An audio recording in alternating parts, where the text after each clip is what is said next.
out the corner of my eye, I saw a pretty little thing approaching me. She said, Hey everyone, this is Dave, the Airsoft Gunfighter.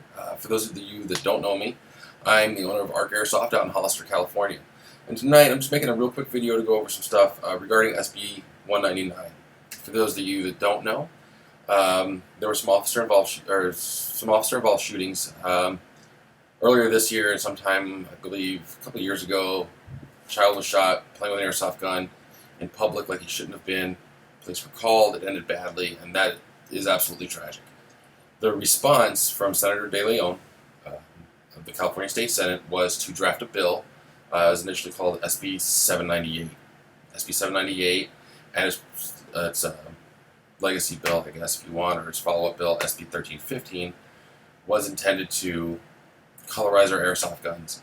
And SB199, which was originally concerning the justice system and parole, after it had already gotten into the Senate, was again was transformed into 199 after the tragic accident up in Marin County, California. And again, it's a child that was involved in a shooting with an officer because he was playing with an airsoft gun in public.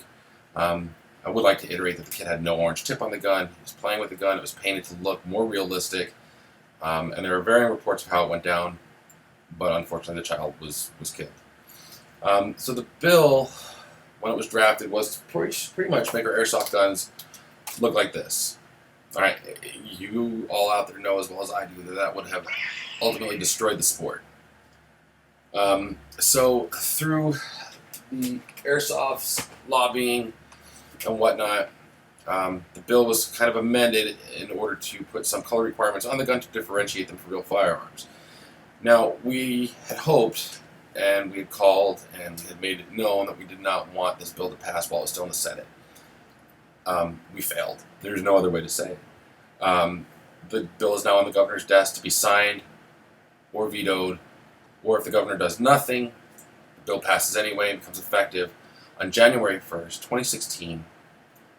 And a lot of people right now don't even know what the requirements are. So, if you have a Nerf-colored gun, bright pink, bright orange, so like the G&G Pink Lady, I think is fine. It's not going to be affected by this because it's already pink. If you don't have a gun that is a bright color or translucent, we are now going to be required to have a 2-centimeter strip of adhesive tape not intended to be removed on the magazine, the stock, or the pistol grip. That being said, you need to have 2 of those 3, in addition to the trigger guard being painted a bright neon color. Now, it says fluorescent, and we could argue all sorts of things about fluorescence and what's fluorescent, what's not fluorescent, but the law is what it is, okay? So you're not going to be able to talk your way out of it if your dark green band isn't compliant, okay? So what I've done is I've done a quick mock-up using electrical tape because there really is no definition of the law other than it's adhesive, not intended to be removed. So if I don't intend to remove it, you get into semantics.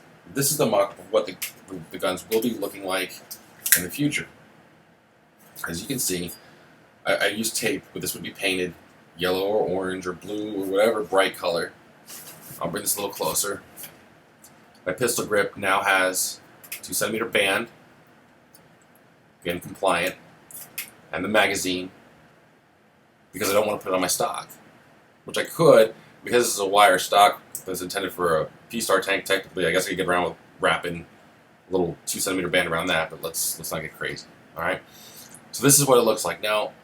In all honesty, it could have been a lot worse. Okay, I know we can sit here and say, well, it shouldn't have been anything.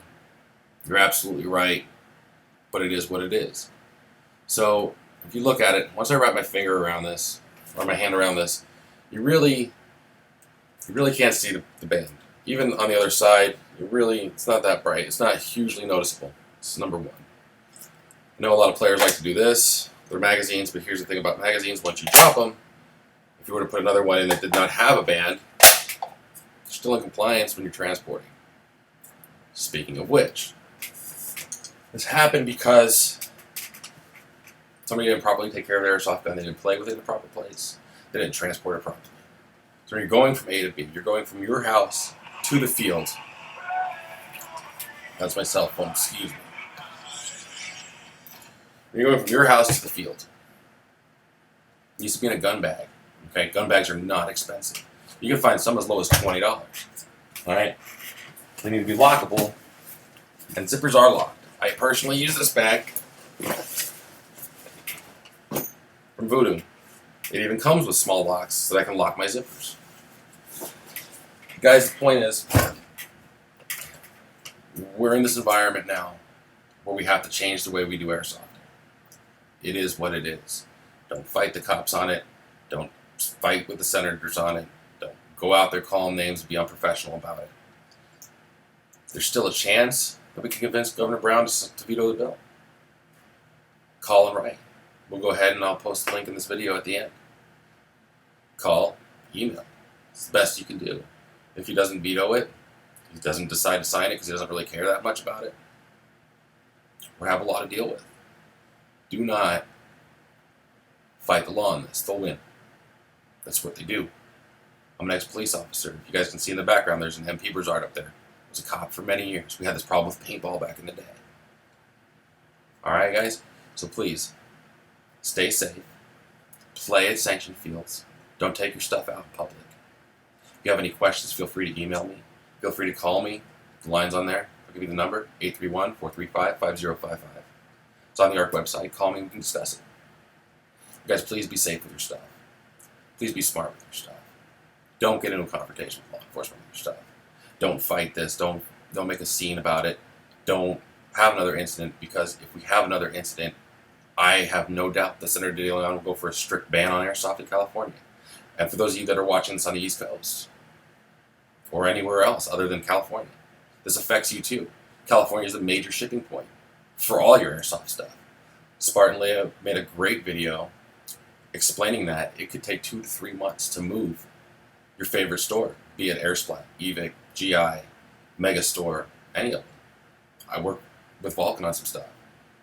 Okay, they support us. Their stuff still, even though they're in Colorado, New Jersey, still has to come through California. It will affect everyone. So just don't do it. Don't be stupid. And it is what it is. If you mess around with a gun in the street, you're stupid. Alright guys, so again, this is Dave, the Airsoft Gunfighter, coming to you from Hollister, California. Play smart, play safe. We'll see you out on the field.